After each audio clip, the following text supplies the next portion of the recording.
broadcast first. Sponsored by Matex Heating, Cooling, and Plumbing. Well, some of you actually had a little bit of snow flying around earlier today. You can see on the satellite radar picture up into portions of Ford and Iroquois County earlier.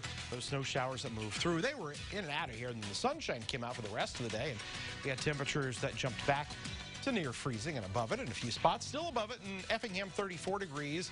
27, though, now in Champaign, Danville, and Lincoln. If you're heading out and about this evening, we'll see a dip in the temperatures initially here tonight, but they will steady off a bit as our winds turn out of the south, and we start to see temperatures coming up a little bit. We're going to hit the 40s the next few days, but we've got to talk about some wind and how the weekend may get a little tricky with our weather. WCIA 3 News starts right now. Now from WCIA 3 News. A man wanted for running 2 people over outside a liquor store was in court today, and it's not the first time he's been in front of a judge. Plus, someone's pet was bringing home bones. Tonight, those remains have been identified, and we know how that person died. And changes are coming after some schools were caught misusing isolation rooms. What practices are going away and which ones are staying? You're watching your local news leader. This is WCIA 3 News at 5. A man accused of using his car to run over 2 people was in court, and it's not the first time he's been in trouble with the law this year. Good evening, I'm Paul Cicchini. And I'm Jennifer Roscoe. Derek Overton is being charged with aggravated battery, failure to report the incident to authorities, as well as residential burglary and theft. WCIA 3's Jamie Mays is live in our newsroom tonight. So, Jamie, what are the burglary and theft charges for? The judge says back in August he was being accused of stealing flat-screen televisions. He bonded out. Then a little over a month later, Overton was back in jail again. Back in September, we were given video of this incident. We are not showing the entire video because it is too graphic. It showed a fight in a parking lot outside Black Hawk Liquor Store. A man used his car to run into the people involved in that brawl. 2 people were hit. In court, the judge said Overton is facing felony charges for that crime. He pleaded not guilty and waived the right to a preliminary hearing. This isn't the first time we have mentioned Black Hawk Liquor Store. There was a shooting there in November. 2 people were shot. Live in the newsroom, Jamie Mays, WCIA 3, your local news leader. Jamie, thank you so much. We have new information on a shooting in Decatur. A 17-year-old's been arrested. It happened at the Decatur Inn on North Water Street last week. 21-year-old Jason Goodbread was killed. Police say the teenager was wanted on 2 separate warrants, one for attempted murder in a shooting that happened last December, the other for aggravated discharge of a firearm. That's related to the shooting last week. Here's an update. Murder charges have been dropped against a woman in Danville, but she's still headed to prison. Laura Johnson was sentenced to 20 years for armed robbery. Johnson and her boyfriend, Michael Long, both pleaded not guilty to killing 31-year-old Kimberly George last year. Police say the couple confessed to shooting George and her boyfriend, Eric Stark, at their home near Georgetown. Stark survived. Johnson's murder charge was dropped because she wasn't the shooter. She was also able to give information that will help prosecutors' case against Long. He's expected in court in February.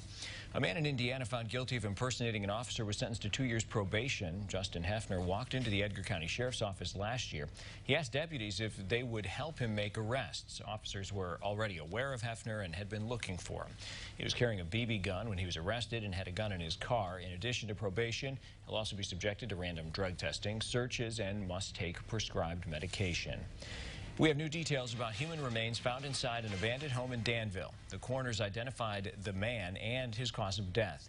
The remains are those of 52-year-old Timothy Duncan. He died from inhalation of smoke and soot from a fire at the home. We told you someone's pet was bringing the bones home, and the police were called. In less than a month, recreational marijuana will be legalized. Today, the state took the first steps in clearing the records of those charges relating to pot. Governor Pritzker met with Cook County State's Attorney today to file the first motions for expungements. All convictions for possession of up to 30 grams will be pardoned by the governor himself.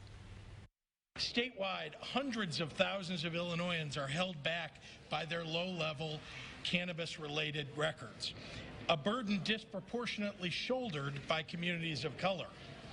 And hundreds of thousands of others have had to watch their friends and their loved ones struggle. The official process for other counties across the state will start at the beginning of the new year. State's attorneys can file to vacate convictions of possession of up to 500 grams if they want to. A new place in central Illinois will be able to grow marijuana. A new license is going to Shelby County Community Services in Shelbyville.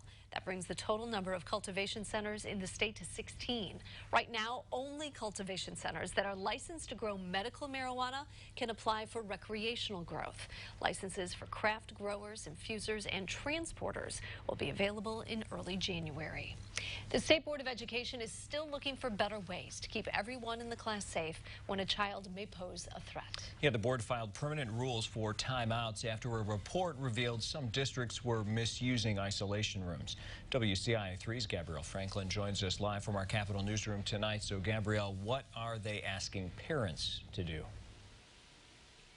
Paul, they say that they want parents to give their input on the newly proposed rules, and the board says that they want to keep everyone in the classroom safe without causing harm to the child who may need a timeout. Last month, the State Board of Education took emergency action to end the use of isolated seclusion or timeout rooms. That's where schools put students to calm them down by separating them from everyone else.